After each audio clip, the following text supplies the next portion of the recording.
ஓம் சாந்தி. ஓம் சாந்தி.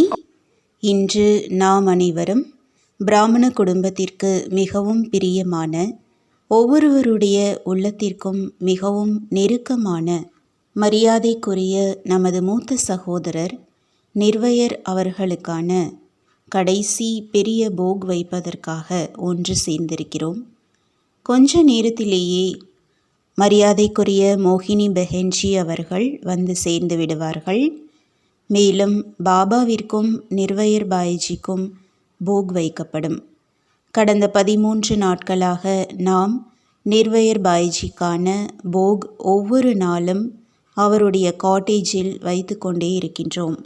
வெவ்வேறு சந்தேஷி சகோதரிகள் மிகவும் நல்ல முறையில் நல்ல சந்தேஷ் அவருடைய சம்பன்னம் மற்றும் சம்பூர்ண நிலை பாபாவிடம் அவரை பாபா எப்படி வைத்திருக்கின்றார் மற்றும் பாபா அவருக்கு எப்படி அன்பு கொடுத்து கொண்டிருக்கின்றார், அவர் எக்கிய ரட்சகராக எக்கியத்தை வளர்ப்பவராக இருந்து இத்தனை வருடங்கள் வரை சேவை செய்துள்ளார்.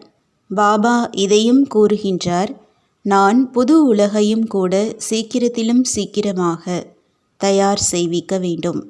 அதற்காக நாம் தெரிந்திருக்கின்றோம், பாபா நமது பெரியவர்கள் ஒவ்வொருவராக அவர்களை அவர்களுடைய ரோலை மாற்றிக்கொண்டே இருக்கின்றார்.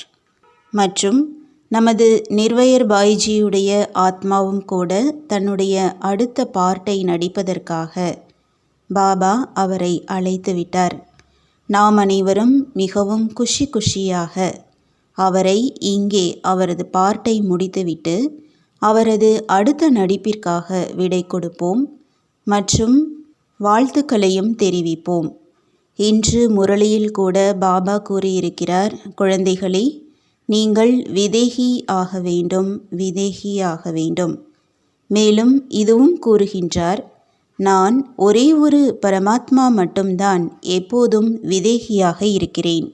மேலும் உங்களையும் விதேகி ஆக்குகின்றேன். நாமும் கூட பாருங்கள், ஒரு புறம் பழைய சரீரத்தையும் வைக்க வேண்டும், அநேக கணக்கு வழக்குகளையும் கூட முடித்துவிட வேண்டும், ஒவ்வொரு வீட்டிலும் செய்தி கொடுக்கவும் வேண்டும் மற்றும் கூடவே விதேகி என்ற பாடத்தையும் உறுதியாக்க வேண்டும். பாபா கூறியுள்ளார், எப்போது உங்களுக்கு ஆத்ம பாடம் நான் ஆத்மா என்ற பாடம் உறுதியாக ஆகிவிடுமோ அப்போது பாபாவுடைய நினைவும் கூட உறுதியாகிவிடும். நாம் இருபுறமும் கவனம் வைக்க வேண்டும். இதுவரை நாம் நிர்வயர் பாய்ஜியுடைய சரீரத்தையும் நினைக்கின்றோம். ஏனெனில் பாபா இதையும் கூறுகின்றார், ஷரீரத்தின் மூலமாகத்தான் ஆத்மாவை அடையாளம் கண்டு கொள்ளப்படுகிறது. ஆனால் இப்போதிலிருந்து பாபா அவருக்கு என்னென்ன குணங்களை நிரப்பியுள்ளாரோ, பாபாதான் அனைவருக்குள்ளும் குணங்களை நிரப்புகின்றார். எப்படி அவரை இங்கே இருந்து சம்பன்னமாக்கி விதேகியாக ஆக்கியுள்ளாரோ அதேபோல் நாமும் கூட விதேகியாக வேண்டும். ஓம் சாந்தி.